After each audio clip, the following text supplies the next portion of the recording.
Welcome again. Thanks for being with us. We're another little tidbit here on speakingbasics.com. A lot of people have asked me or have said to me, hey, I'd love to get up and talk to a group of people, but I don't know what to talk about. Well, I've always thought that the most interesting thing that you can talk about is your personal passion, your personal hobby, something that you've personally done or been interested in or something that you know about.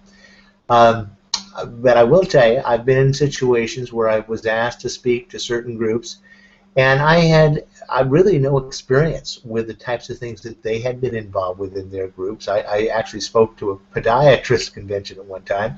I typically speak about positive thinking and attitude and personal development and personal framework of using the power of your mind. But I was speaking to a podiatrist group, and I know nothing about feet other than I like to have my feet warm and comfortable. So what I did, in fact, I thought to myself, I had a very short period of time to actually write this speech. I thought, well, I know nothing about podiatry or foot doctors, so I actually called a couple of podiatrists. I just looked in the phone book. Actually, I did ask my personal doctor if he knew a good podiatrist, and he gave me a name. And I did check with that guy, and he didn't really have much to say. But I looked in the phone book under podiatrists, and I called a few, and I said, give me a couple interesting things that have happened to you over the span of your career. I'm going to be talking to a podiatric or a group of podiatrists, and I need to put together a presentation.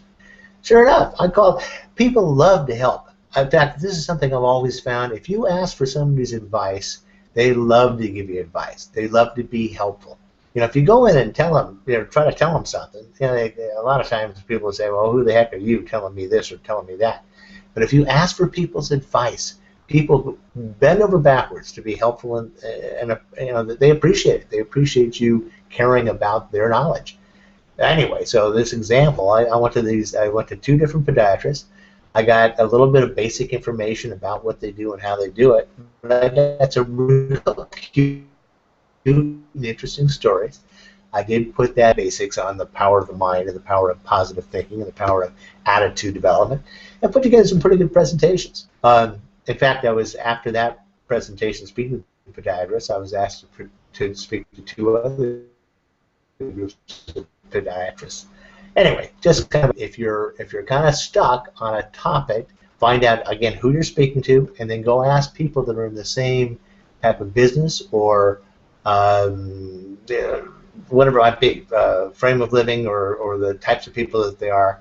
Find other people that are similar to them, ask their advice about just finding out about the types of things they do on a daily basis, and it's very easy to put something together to stand up and talk to them about.